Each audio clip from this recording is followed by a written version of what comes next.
क्या आपने कभी सोचा है कि हजारों साल पहले आम लोग कैसे जीते थे? इतिहास हमें अक्सर राजाओं, पिरामिडों और युद्धों की कहानियां सुनाता है, लेकिन असली सवाल यह है, जो लोग मिट्टी में पसीना बहाते थे, उनकी जिंदगी कैसी थी? आज की इस वीडियो में हम बात करने वाले हैं प्राचीन मिस्र की उस सच्चाई की, जो किताबों में बहुत कम दिखाई जाती है। ये कहानी है उन किसानों, मजदूरों और आम लोगों की, जो दिन रात मेहनत करते थे और जिनकी मेहनत से एक पूरा सिस्टम चलता था। इस वीडियो में आप जानेंगे कि कैसे काम, डर, धर्म और नियमों के जरिए लोगों को कंट्रोल किया जाता था। कैसे कुछ लोग रेड लैंड यानी मेहनत की जमीन पर जीते थे और कैसे सत्ता में बैठे लोग ब्लैक लैंड से पूरे सिस्टम को चलाते थे। यह सिर्फ प्राचीन मिस्र की कहानी नहीं है, यह एक आईना है जो हमें आज की दुनिया को समझने में भी मदद करता है, क्योंकि सत्ता और श्रम का यह खेल नया नहीं है, यह हजारों साल पुराना है। इस वीडियो में हम पूरी कहानी को अलग अलग चैप्टर्स में समझेंगे, ताकि आप हर हिस्से को गहराई से महसूस कर सकें।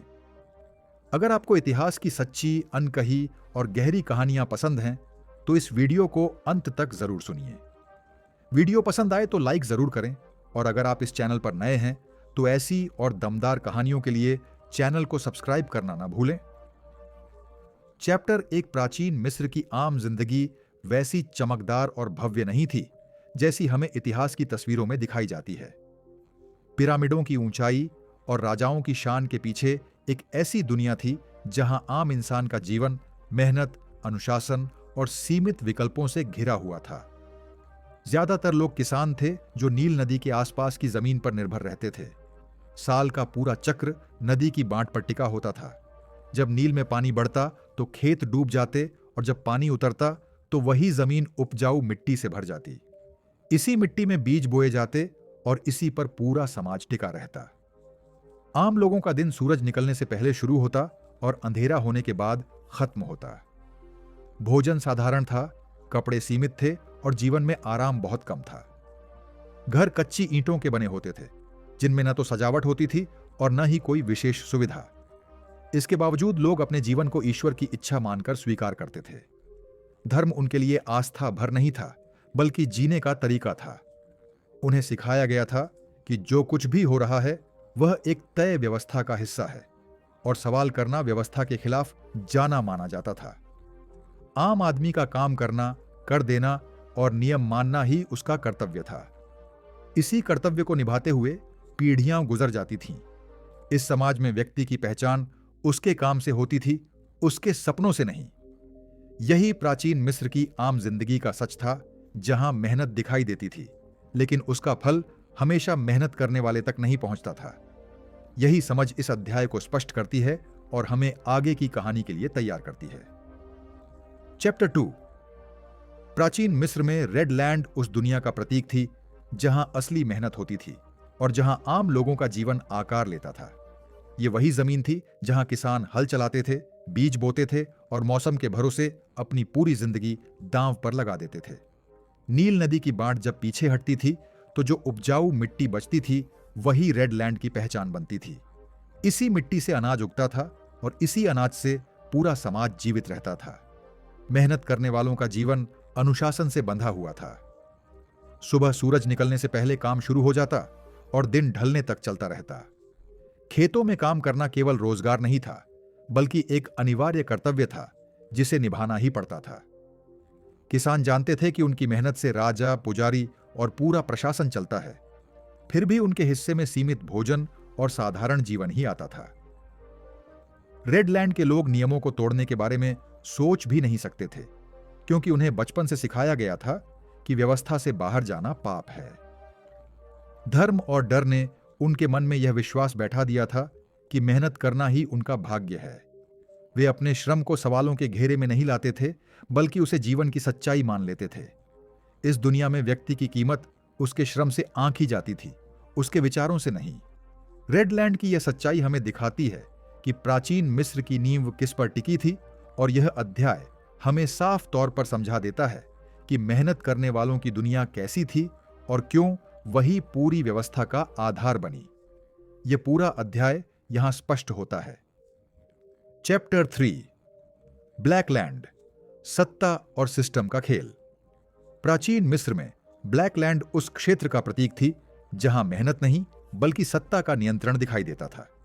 यह वही दुनिया थी जहां नियम बनते थे, कर तय होते थे और समाज की दिशा तय की जाती थी।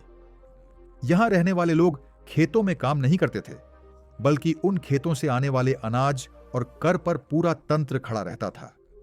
राजा, उच्च अधिकारी और पुजारी इसी ब्लैकलैंड से पूरे समाज को संचालित करते थे। सत्ता का आधार केवल ताकत नहीं था, बल्कि एक ऐसा सिस्टम था जो लोगों के मन में डर और विश्वास दोनों पैदा करता था। धर्म को व्यवस्था से जोड़ दिया गया था ताकि आम लोग नियमों को ईश्वर की इच्छा मानकर स्वीकार करें।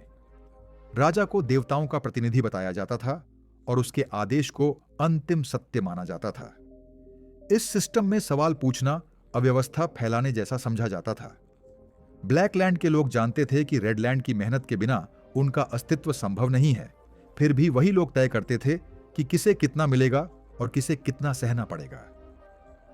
कर वसूली, श्रम का बंटवारा और दंड की व्यवस्था सब कुछ पहले से तय नियमों के अनुसार चलता था। यह सत्ता का खेल खुला नहीं था, बल्कि धीरे और चुपचाप काम करता था। आम इंसान को यह एहसास ही नहीं होने दिया जाता था कि उसके श्रम का पूरा लाभ कहीं और जा रहा है। ब्लैकलैंड का यह सच हमें दिखाता है कि प्राचीन मिस्र में सत्ता केवल राज्य करने का नाम नहीं थी, बल्कि एक गहरी और सुनियोजित व्यवस्था थी जो पूरे समाज को नियंत्रित करती थी। यही समझ इस अध्याय को पूरा करती है और आगे की कहानी के लिए रास्ता खोलती है। यह पूरा अध्याय यहां स्पष्ट होता है। चैप्टर 4, डर, धर्म और अनुशासन। प्राचीन मिस्र की व्यवस्था को समझने के लिए डर, धर्म और अनुशासन के आपसी संबंध को समझना बहुत जरूरी है, क्योंकि यही वह आधार था जिस पर पूरा समाज टिका हुआ था। आम लोगों को केवल मेहनत करना ही नहीं सिखाया गया था, बल्कि उन्हें यह भी सिखाया गया था कि नियमों पर सवाल न करें। डर इस व्यवस्था का पहला हथियार था। दंड का डर, ईश्वर के क्रोध का डर और सामाजिक बहिष्कार का डर। यह डर खुलकर दिखाई नहीं देता था, बल्कि रोजमर्रा की जिंदगी में धीरे धीरे मन में बैठा दिया जाता था। धर्म इस डर को वैध बनाता था।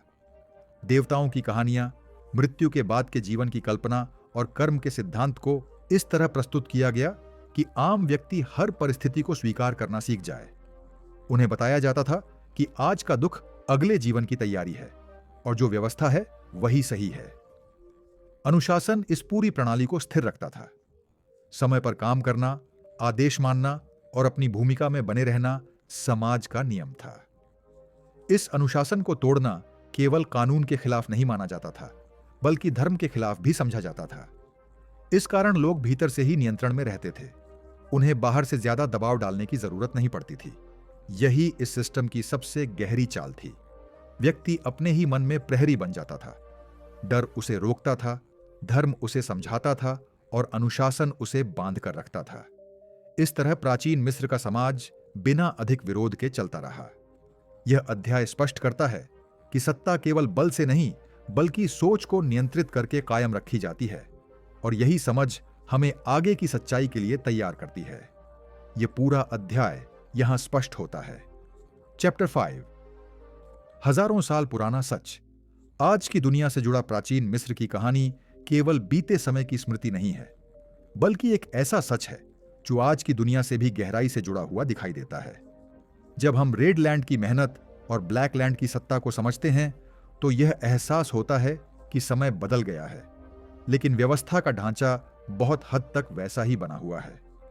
तब भी समाज को चलाने के लिए कुछ लोग मेहनत करते थे और कुछ लोग उस मेहनत को नियंत्रित करते थे। आज भी यही अंतर अलग रूप में मौजूद है। फर्क सिर्फ इतना है कि पहले नियम खुले तौर पर देवताओं के नाम पर बनाए जाते थे और आज नियम व्यवस्था और कानून के नाम पर लागू किए जाते हैं। उस समय लोगों को धर्म और डर के सहारे अनुशासन में रखा जाता था, और आज भी डर का रूप बदल गया है, लेकिन उसका असर कम नहीं हुआ है। नौकरी खोने का डर, समाज से अलग होने का डर और असुरक्षा का डर व्यक्ति को सवाल करने से रोक देता है।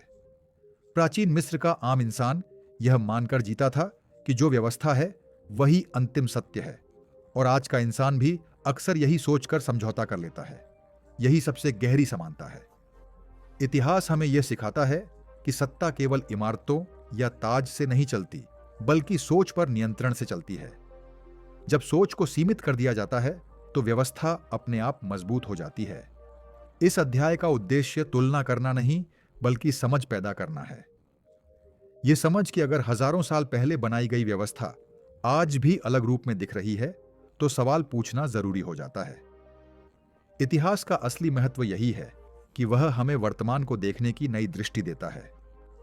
प्राचीन मिस्र का यह सच हमें बताता है कि समय बदल सकता है, लेकिन सत्ता और श्रम का रिश्ता तब तक नहीं बदलता जब तक इंसान उसे समझने की कोशिश नहीं करता। यही विचार इस पूरी कहानी को वर्तमान से जोड़ता है और यही इस अध्याय का सार है। यह पूरा अध्याय यहां स्पष्ट होता है। इस पूरी कहानी को सुनने के बाद अब एक बात साफ हो जाती है कि प्राचीन मिस्र सिर्फ पिरामिडों और राजाओं का इतिहास नहीं था, बल्कि यह मेहनत, सत्ता और सिस्टम की एक गहरी सच्चाई भी था।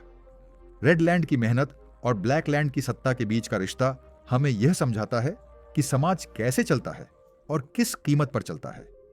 डर, धर्म और अनुशासन के सहारे एक ऐसी व्यवस्था बनाई गई थी जिसमें आम इंसान सवाल करने के बजाय स्वीकार करना सीख गया। यही वजह है कि यह कहानी केवल अतीत की नहीं, बल्कि आज की दुनिया से भी जुड़ी हुई लगती है। इस ऑडियो बुक का उद्देश्य किसी को दोषी ठहराना नहीं, बल्कि सोचने का एक नया नजरिया देना है, ताकि इतिहास को सिर्फ सुना नहीं, बल्कि समझा जा सके। अगर यह कहानी आपको सोचने पर मजबूर करती है, तो यही इसका असली मकसद है। वीडियो पसंद आया हो तो लाइक जरूर करें, इसे शेयर करें, और अगर आप चैनल पर नए हैं तो ऐसी और सच्ची कहानियों के लिए चैनल को सब्सक्राइब करना ना भूलें।